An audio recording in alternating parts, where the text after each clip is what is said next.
I've made a career out of painting railway subjects since 1978. In many ways it fell into place quite by accident. I was always interested in railways and was an artist and a photographer, and in an attempt to make a living I decided to paint what I knew, and work gradually started coming in for that particular subject, which happened to be railways, which pleased me no end, and it's gone on ever since. I got interested in railways very early on. Where I lived in Birmingham in the 1950s, we had a railway embankment at the bottom of our yard, and it was quite a busy XLMS railway line, and I just loved the trains, and they were always there, ever present, and it was a free show, and I drew them as a child on drawing books that I acquired and odd bits of paper, and then painted them, and it carried on from there. They were XLMS engines and had names like King's Own and King's Regiment Liverpool and Royal Warwickshire Regiment. Polyphemus was a particular one I remember, a Jubilee class locomotive.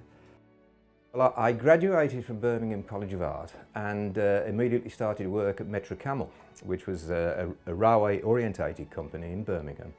And I was a technical illustrator. And my interest in railways at that time, which was the very late 1960s and early 70s, that had waned somewhat because steam had finished in 1968. And I got slightly disillusioned with that work and became a press photographer, and at the same time painted, kept up my interest in painting. And then railways started coming back into my life quite by chance in about 1973.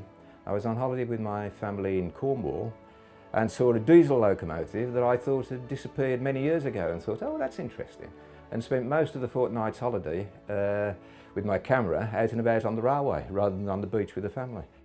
And from then I gradually built up interest again, and used to take lots of photographs of the contemporary railway scene as it was, and also painted. And the two came together in 1978 when I gave up a proper job, I suppose you could call it, and became a full-time artist.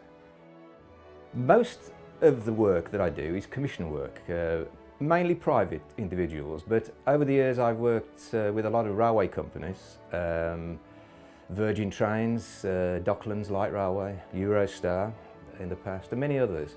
And always very interested in working with the railway companies because you have first-hand access to work that normally you would have to watch from the line side, as it were. And I've travelled on quite a few locos, footplate rides, and it's all been extremely interesting. But the nostalgic stuff, which is what I mainly paint, steam locomotives, tends to be worked up from locomotives that are in existence now on preserved railways, like where we are today at Buckfastleigh, and from photographs, many of which I took myself in the 60s. And many customers over the years, many clients have also given me some valuable reference as well. The two books, the first one was Tracks on Canvas and the second one Steam on Canvas, and they were partly a gallery of my work, as it was at the time they were published, with an autobiography, and trying to explain why I did what I did and how I did what I did.